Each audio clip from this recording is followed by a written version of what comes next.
me? Yes. Is it? Thank you. So, good morning, I think. I would like to welcome all to this workshop. This workshop as by Professor Lee. Sorry.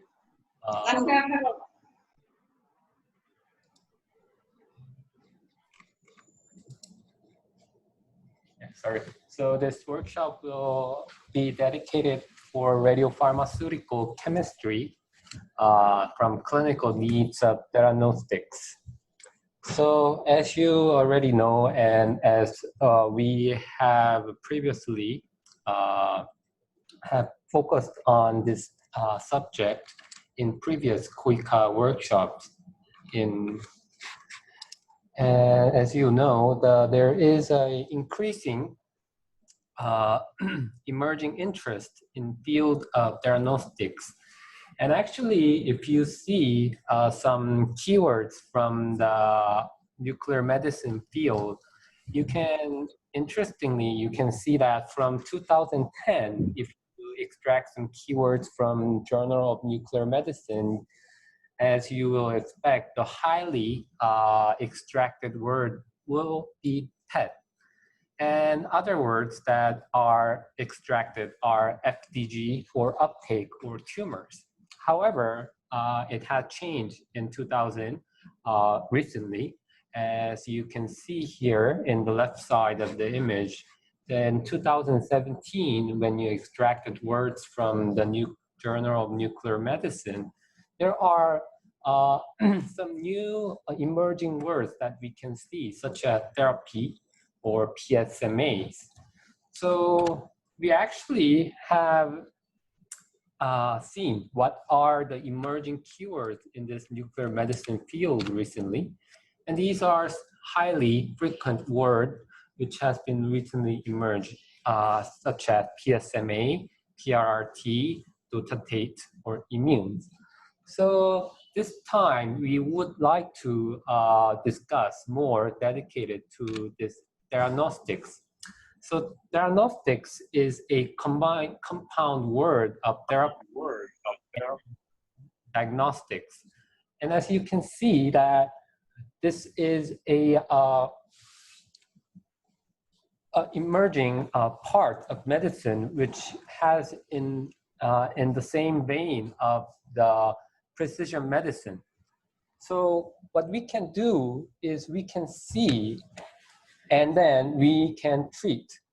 So we can see who will respond using the imaging part of this diagnostic parts of theranostics, and we can treat them with this therapeutic part. And the advantage of our nuclear medicine field is that we have both the imaging radiopharmaceuticals and also therapeutic radioisotopes that can be used. So actually, this is not a recent concept. We have already used this concept from the beginning of our field, which is the radioiodine therapy. And now there are more emerging materials such as this gallium dotatate. And when you image a patient, you can see, as previously, whether this patient will be response to this therapy.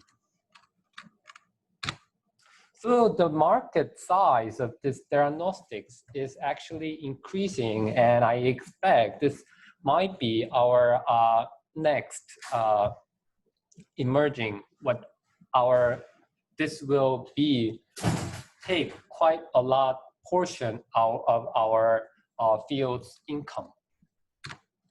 So actually in back 2009, it has been known to be just unusual radiologic treatment, and which has been quite an interest because of these Steve Jobs.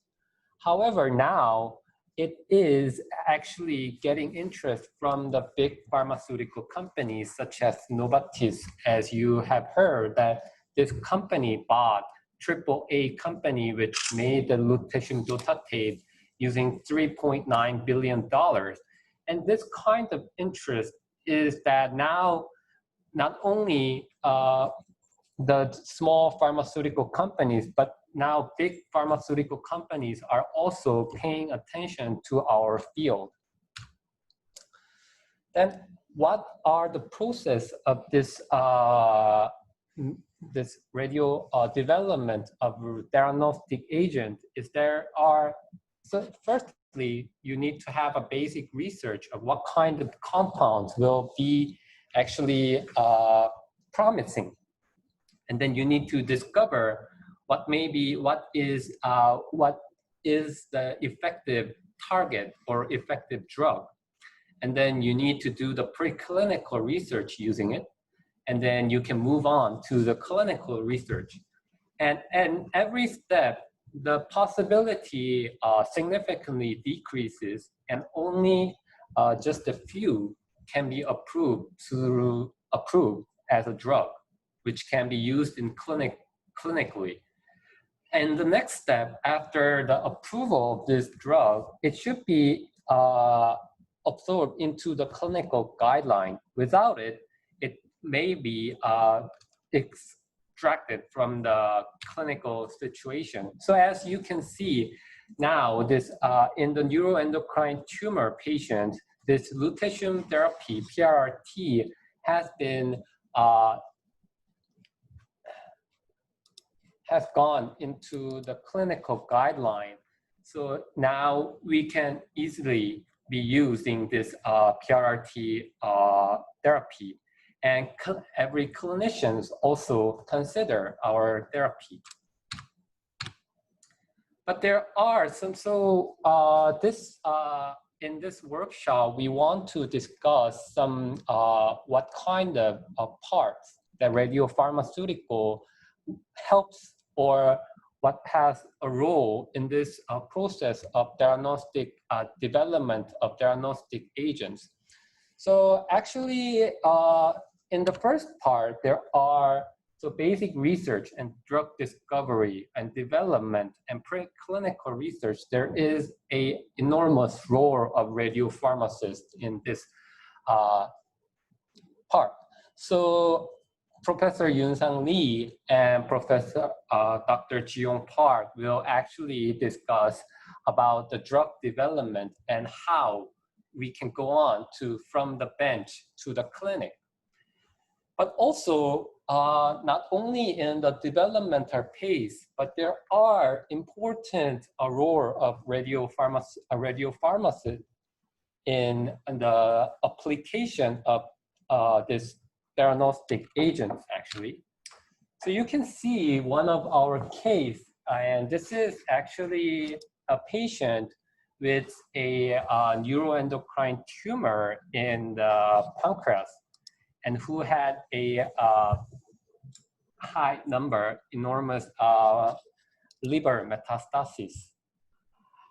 However, he got a therapy, lutetium dotatate therapy, and take a scan. But as you can easily see, the distribution is quite different. So that's kind of, this kind of issue will be discussed in the following sessions. And it is the most important part actually is the quality control in the clinical practice. So we will discuss this part. So our workshop will be done in this process, which starts from theranostic from bench to clinic, and then clinical application, and then radiopharmaceutical development by Dr. Ji-Yong Park. And finally, we will discuss about the radiochemistry-based quality control when applying in the clinical situation.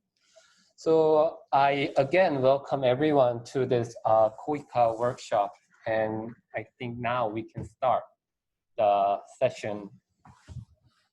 And please welcome Professor Yoon-Sang Lee.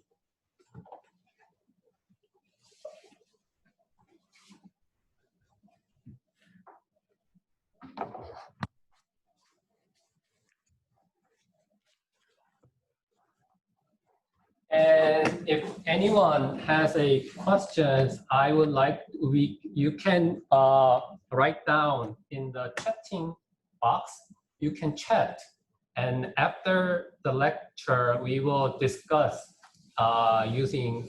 We can read the chat and we can discuss. So everybody, welcome for the discussion.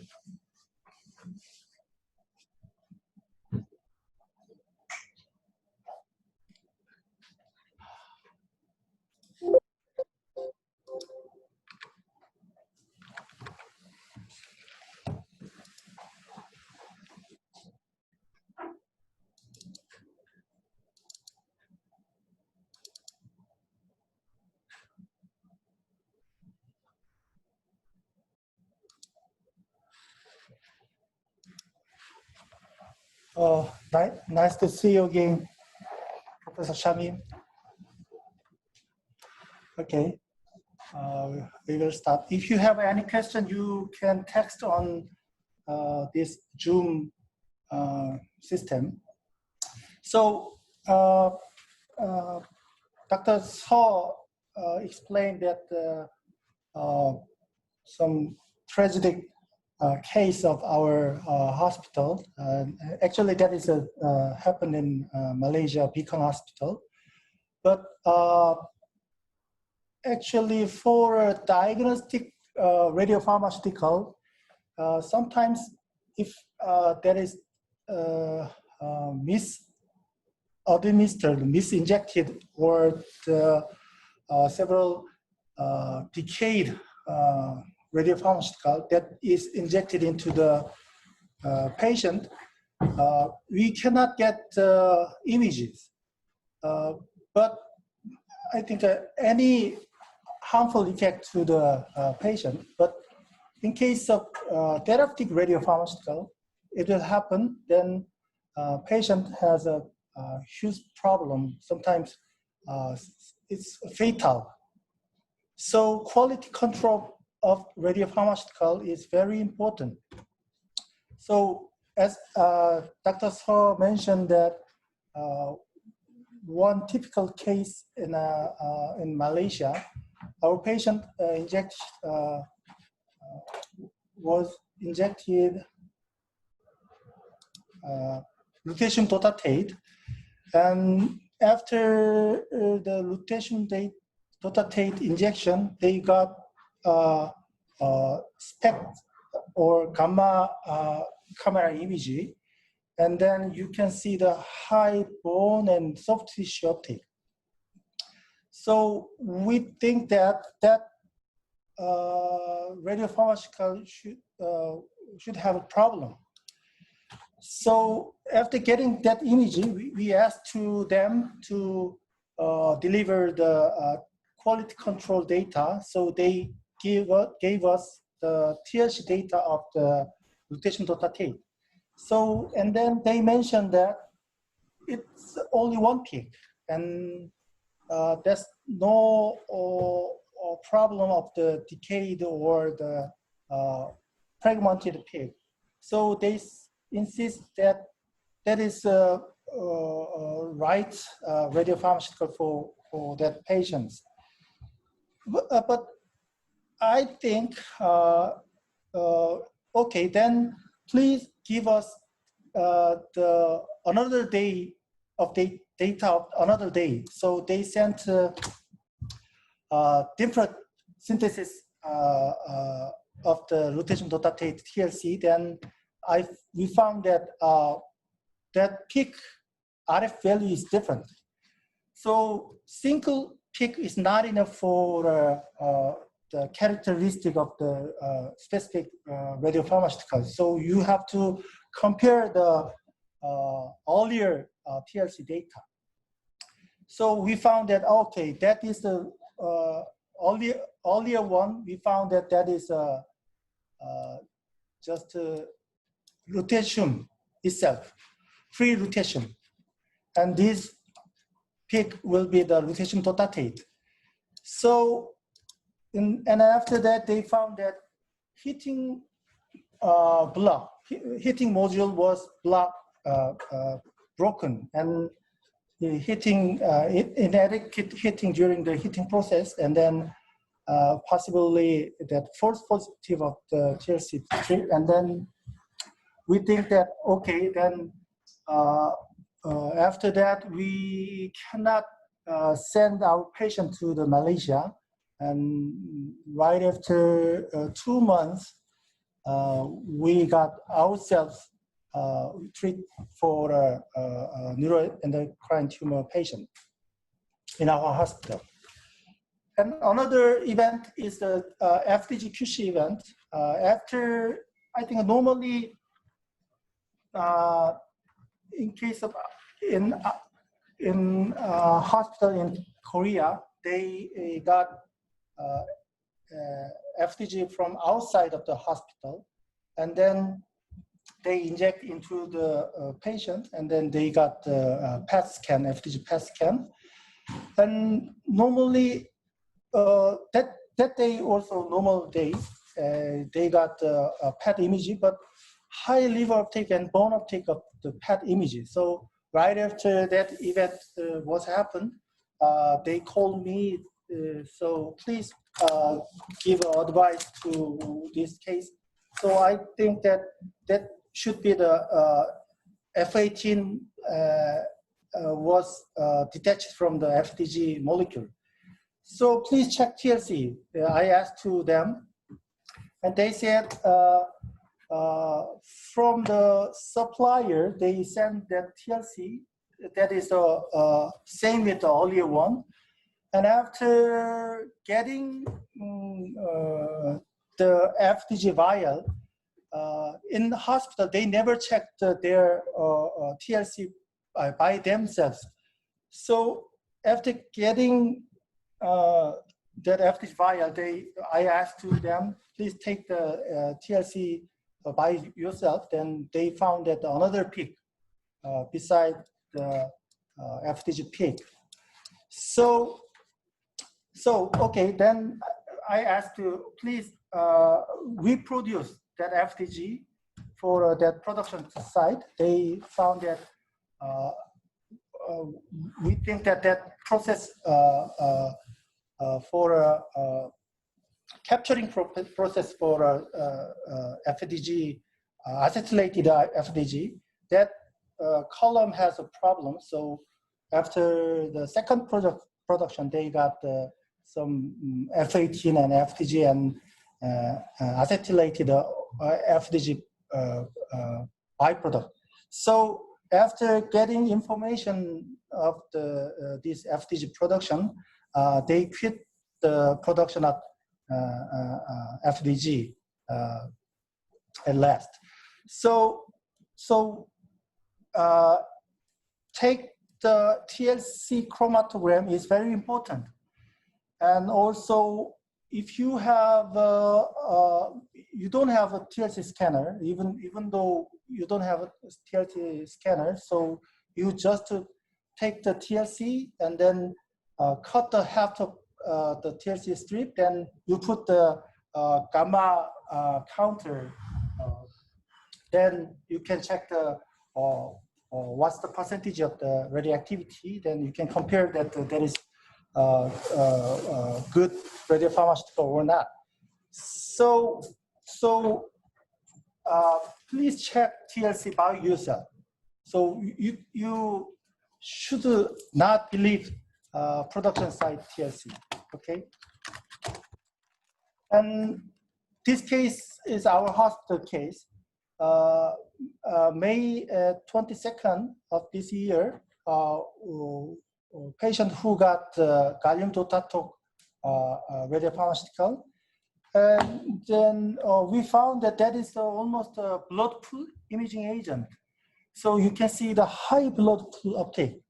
So after that, our professor Ki-Jung Chun asked me, what's the problem of this radiopharmaceutical? And okay, I will find the problem of this radiopharmaceutical. Then I asked to our colleague to give a TLC chromatogram, there is no problem of the TLC. So only one peak, and also that peak RF value is same with the earlier one. And after 1 week, the patient got same molecule, but entirely different images. So you can see the high uptake in the both sides, and also high kidney uptake, high spleen uptake. So we think that this radiopharmaceutical is very that gallium DOTA-TOC is right. So after that, we compare that TLC. So earlier one and is also same with the later one. So we think that finally we found that final pH is different.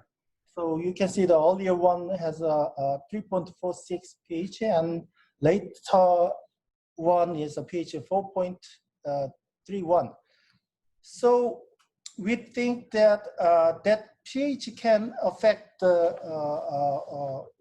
image of the patient. So we try to make a method for gallium DOTA-TOC preparation, and then we check the pH, and then also we did the protein binding. So we think that somewhat high protein binding, but normally, even though 52% of the protein binding, we could see the we can see the tumor site. So there is no difference. And also we got animal PET imaging from the pH 3.5 and 4.5. There is no difference. So high kidney uptake in the early time point, and then finally that is passed through the kidney, and you can see the bladder. So we think that still we didn't solve that problem. So almost 450 cases, we got only 1 case. So we think that if that vial in the refrigerator, 1 vial in the HSA, human serum albumin vial is inside of that DOTA-TOC vial. Because of that, DOTA-TOC vial has no labels. So right after this accident happened, we withdraw all the vial without any labels, and then after that we prepare the new DOTA-TOC kit, and then we label, and then we write when we lyophilize these vials. So after that, we don't have any these kinds of accident anymore. So quality control is not just to check the final product. We should check the whole procedure for preparation of that radiopharmaceutical. That is very important. So even nuclear medicine physician, you should know the whole process, and you should ask them what is the problem of the whole process. And then I think you should understand what is this kinds of process, and then I recommend that you should check the TLC at least. Okay. So quality control is very important to manage all our department of nuclear medicine, and because of that, labeled compound should have a high purity and safety and efficacy and potency. So and also we we set up the quality standard in our department ourselves. There are so many items to test.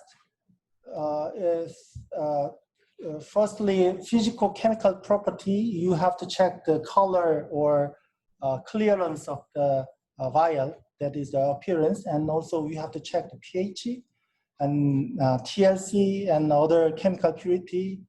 And radionuclidic identity is also very important. And pharmaceutical,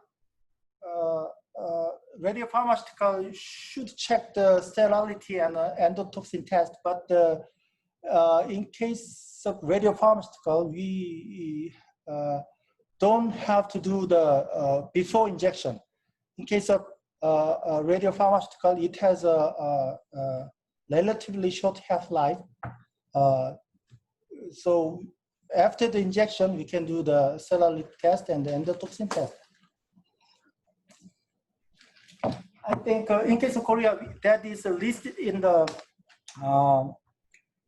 KP, Korean Pharmacopoeia. I think in your country, you have your own pharmacopoeia, or you can refer the USP 32 NF27 also.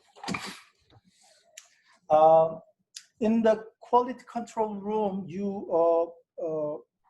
put the these kinds of hot cell that is dedicated for quality control. We can do all the radio TLC inside of this hot cell. And another quality control devices, gas chromatography or HPLC or other analytical machine is outside of the radioactive room. And you simply see the vial. So under the high lux light, so you can see the color and turbidity of the vial. And you can check the pH with the pH strip or the pH machine. And then pH meter can give the printed version of the pH result.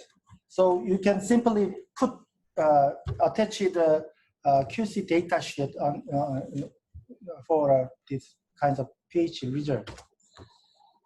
Radio TLC is very important and essential for the radiopharmaceutical. So you put the radiopharmaceutical on the origin of the TLC strip, and then develop with the proper solvent, and then finally you can get the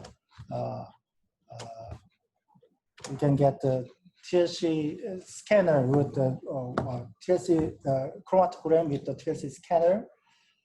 Or sometimes if you don't have a TLC scanner, you just cut this TLC strip, and then you can put this and this strip in a different gamma counter, and then you can get the radioactivity information. Then you can calculate the RF value or radio pharmaceutical radiochemical purity.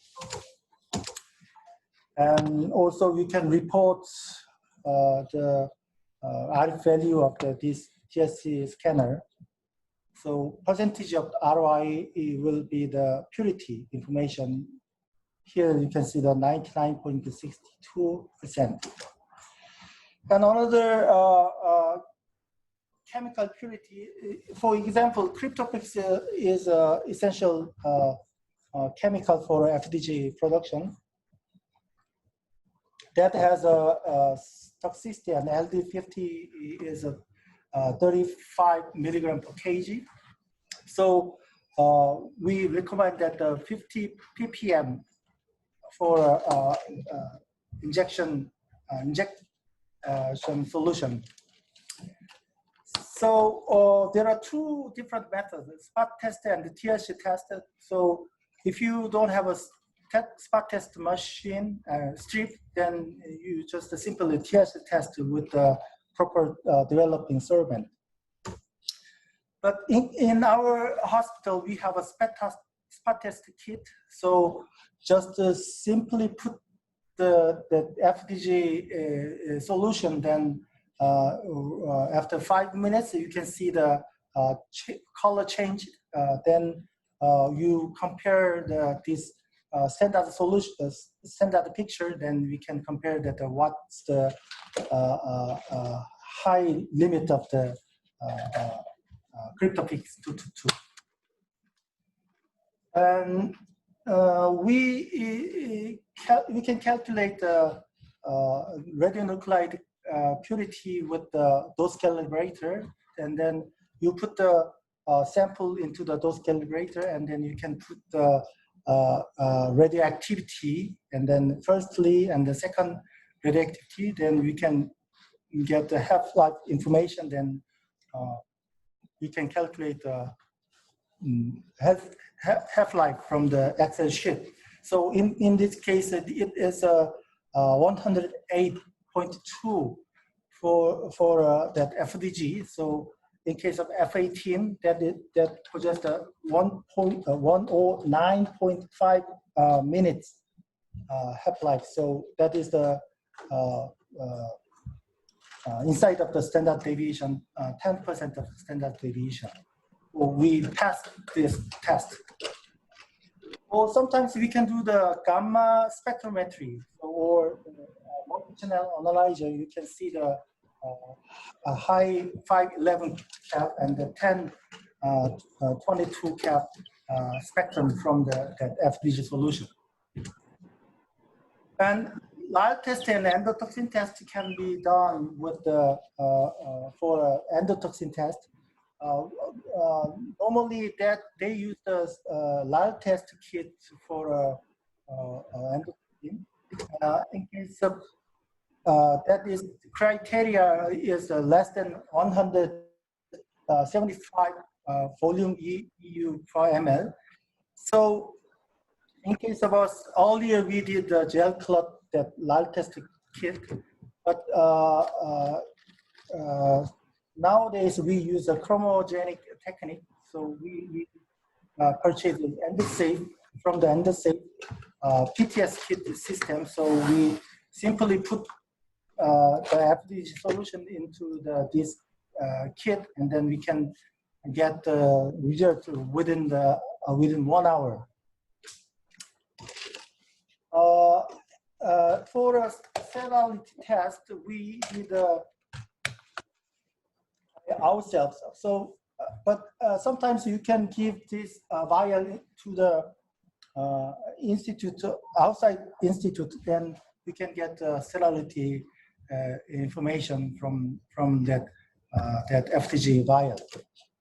So we have a sterile room, and also we have a microorganism incubation room for that sterile test room. And also we have several standard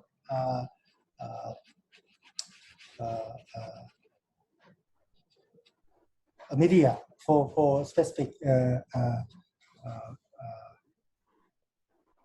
test.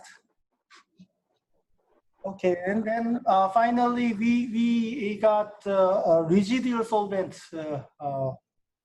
test with the gas chromatography. In case of FDG production, we recommend that the ethanol should less than 5,000 ppm, and for acetonitrile 410 ppm. So every production we check these two types of organic solvent inside of the FDG vial. And sometimes we can do the high performance liquid chromatography or high pressure liquid chromatography for a specific radiopharmaceutical. In case of us, we do the F-DOPA production, and then after that we can check the analytical HPLC for purity of the F18 F-DOPA. So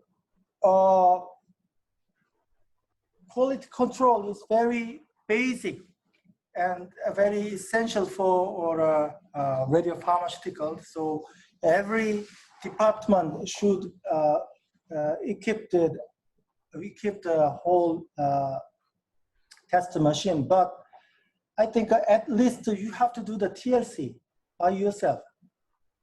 So that's very easy. So you can buy the TLC strip and you can buy the test chamber, and also I think maybe you have any kinds of organic solvent, and also you can make a buffer solution.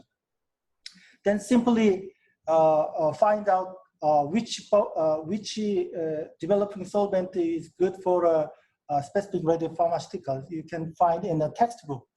So simply you put the spot on the TLC strip, and you can develop with the proper developing solvent. Then you can get the information by yourself. And also, if you cannot do TLC by yourself, you can ask to the production site, please give TLC for specific day, production of specific day. You can ask. That is the very essential for safety of the. You can maintain the safety of the patient.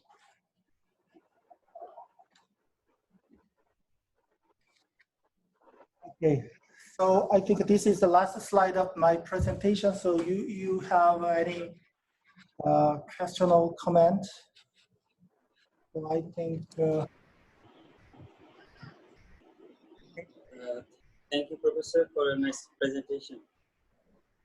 Okay, thank you.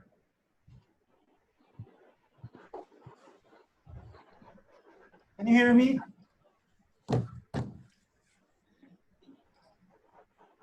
Yeah, Professor, I can hear you.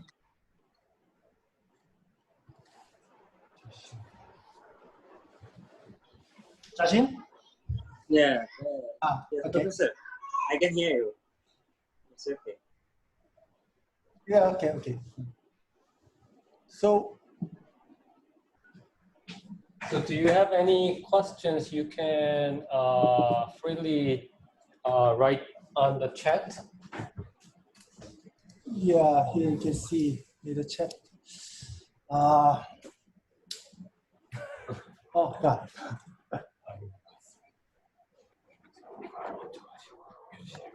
네? 네. 여기 저게 같이 나와가지고. 아, 그래요? 큐시로 돼 있어서. 그 앞에 케이스. 아, 네. Okay. Thank you very much. Okay. How are you? Hi, I'm fine.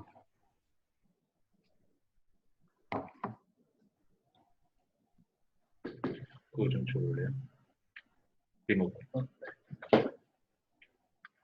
So I think Min Suh will continue the QC problem of the clinical case. 저걸 먼저 했었어야 된다. Okay, I think so. As the quality control is important, Professor Yun actually. Dr. So before going on, I'm just wearing my mask because I have a trouble in my computer, so I just change it to the desktop computer.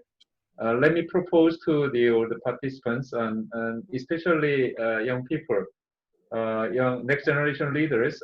You are more than welcome to write down on your chatting the board that just a little summary of the question.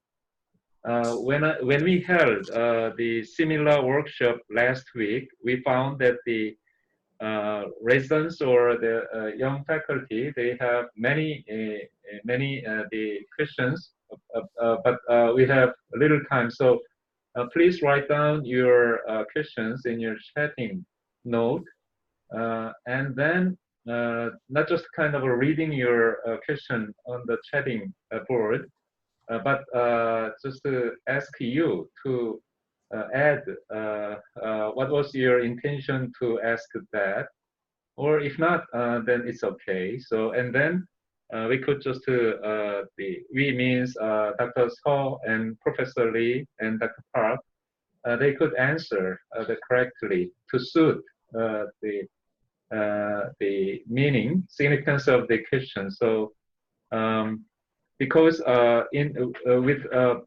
Bangladesh, we have heard several times of this kind of one, and this moment, because we are dealing with the routine or clinical problem, so you can ask anything. Why? Because Professor Yunsang Lee is almost a physician.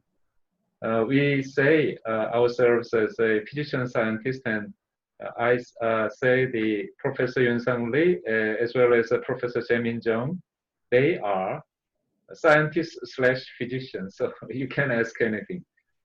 So that's my suggestion, as a intermezzo. Okay, please, Dr. Suh. Yes, so actually, I would like to apologize that there has been some change in the order of the lecture. So we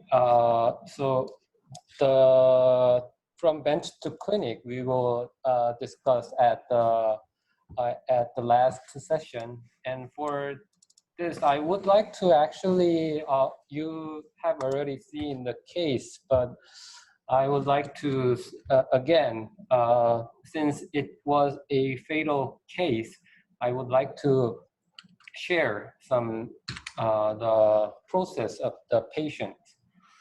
So actually, the patient, we have sent 5 patients to Malaysia to get lutetium dotatate therapy. And that's because actually now in Korea, we can now do the lutetium therapy. The clinical trial has started. And also we can use the Lutathera for some purpose of therapeutic purpose. Now it's allowed in Korea.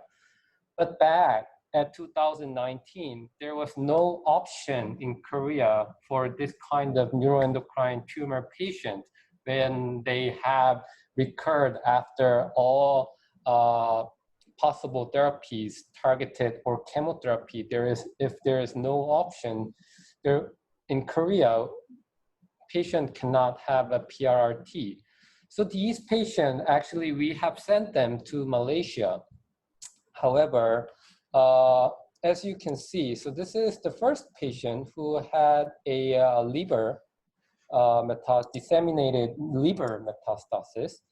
And however, after the therapy, as you can see it seems like a bone scan, not a lutetium dotatate scan. So there was a diffuse bone uptake. And second patient, as you can see, had also had a disseminate a liver metastasis. And also at the first therapy, as you can see, as expected, you can see the lutetium dotatate uptake in the liver.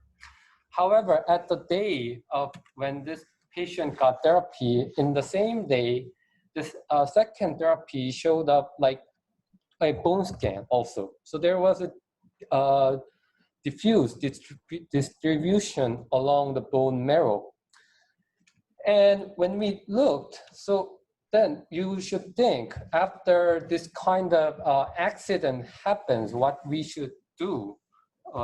We should actually, after looking at this image, we immediately gone up to the blood sample test to follow up. And actually, this patient 1 and patient 2 went to pancytopenia. And unfortunately, the second patient actually got neutropenic fever. So we put GCSF and also platelet transfusion. And for the second patient, antibiotics too. But however, we actually, this patient had we lost the second patient. So it is, again, important to check the quality control. And so it is important to us also for physicians to know what the quality control of the drug. And so this is some course of the patient, and he had a long term of the pancytopenia actually. And this kind of bone marrow bone marrow toxicity actually peaks at 5 to 6 weeks after the therapy. So as you can see, after the therapy, the peak, but because in this time the dose was so high, you can see a immediate decrease of the bone marrow function. And fortunately, this patient with the GCSF and platelet transfusion had recovered to, after a while, has recovered to the normal status. And this was, again, as you have seen, TLC results of the lutetium, which was injected to the patient. And they checked that the percent ROI was higher, 95%, more than 95%. But unfortunately, this was not the lutetium dotatate, but it may be the lutetium itself. That's why this patient has shown a diffuse uptake along the bone marrow bones. And second case actually is about, it's actually not served yet, unsolved problem.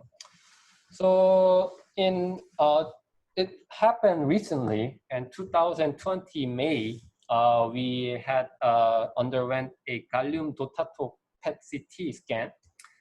And as you can see, not showing as a usual gallium dotatate PET, like seeing liver or spleen uptake, it has shown a diffuse uptake along the blood pool.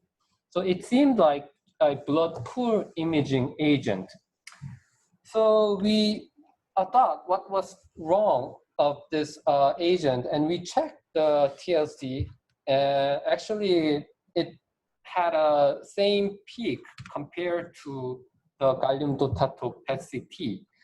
And interestingly, the same patient, we underwent the gallium dotatate PET CT again 5 days later. And actually, it seemed like a normal gallium dotatate PET CT with a disseminated bone metastasis. So we are, actually the TLC result was, it seems same. So we are figuring out what was the cause of this problem. So not only the TLC cannot actually, is not all for the quality control, and there should be many kind of considerations. So I think physicians should also take care of quality control. So thank you very much. And if you have any suggestion or discussion for these cases or the previous lecture from Professor Yoon-Sang Lee, please freely ask any. Thank you.